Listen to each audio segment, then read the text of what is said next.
বৃষ্টির দিনে খিচুড়ি খেতে কম বেশি সবাই ভালোবাসেন।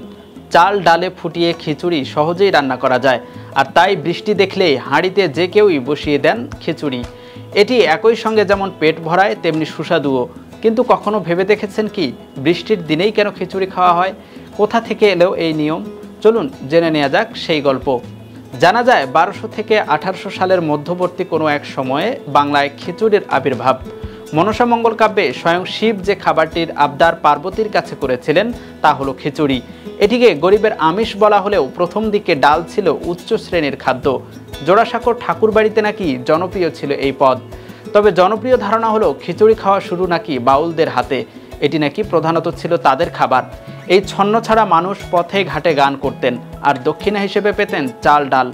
তারা চাল ডাল একত্রে মিলিয়ে খুব দ্রুত ও ঝামেলাবিহীনভাবে রেঁধে ফেলতেন এবং খেতেন। পরে এই খাবারের নাম হয় খিচুড়ি, কিন্তু এটি ছিল তাদের রোজকার খাবার। তবে ইতিহাসের নানা পর্যায়ে আলাদা আলাদা করে খিচুড়ির উল্লেখ আছে। যেমন সেলুকাস উল্লেখ করেছেন ভারতীয় উপমহাদেশে চাল ডাল মেশানো পদের কথা। আল-বেরুনিও খিচুড়ির প্রসঙ্গ তুলেছেন তার লেখায়। মরক্কোর পর্যটক ইবনু বতুতা খিচুড়ি বানানোর ক্ষেত্রে মুগ ডালের কথাও বলেছেন। চাণক্যের লেখায় চন্দ্রগুপ্তের সময়কালে এর উল্লেখ মেলে। মুঘল আমলের আকবরের মন্ত্রী আবুল ফজল তার আইন-ই-আকবরীতে নানা ধরনের খিচুড়ি তৈরির কথা বলেছেন। শোনা যায় খিচুড়ির প্রতি ভালোবাসা ছিল জাহাঙ্গীরেরও। তাতে পেস্তা ও কিশমিশও নাকি মেশানো হতো, আর তার নাম রাখা হয়েছিল লাজিজা।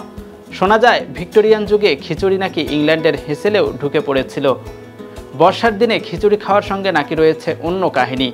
গ্রামাঞ্চলে বর্ষার সময় চারপাশে জলে ভরে যেত। জল কাদা পেরিয়ে দূরের বাজার যাওয়া ছিল কষ্টকর। বাজার যেহেতু করা সম্ভব হতো না, তাই ঘরে থাকা উপাদান দিয়েই, মানে চাল আর ডাল দিয়েই সহজে কিছু রেঁধে ফেলতেন গৃহিণীরা। এর উপর বৃষ্টির কারণে উনুনে বারবার আগুন ধরানো ছিল কষ্টকর, তাই একবার আগুন জ্বালিয়ে চাল ডালের খিচুড়ি রান্না করতেন তারা। ধীরে ধীরে এই খিচুড়ি হয়ে ওঠে অনেকের পছন্দের খাবার। তার সঙ্গে মেশানো হয় অন্যান্য জিনিস। তবে এর পেছনে অন্য একটি বৈজ্ঞানিক কারণ আছে বলেও মনে করেন অনেকেই। খিচুড়ি একটি গুরুপাক খাবার। এই খাবার খেলে হজমে নানা সমস্যা হতে পারে।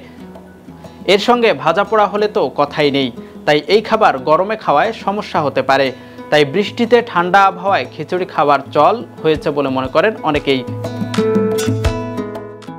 দেশের নাম্বার 1 ট্রেডিং অ্যাপ নিফটি ফার্স্টে পাচ্ছেন ট্রেডিং এর সব সুবিধা, dual exchange access, company analysis, portfolio তৈরি করা সহ আরও অনেক ইউনিক ফিচারের সাথে ট্রেড করতে ডাউনলোড করুন এক্ষুনি। নিফটি ফার্স্টের সাথে ট্রেড করুন যে কোনো জায়গা থেকে।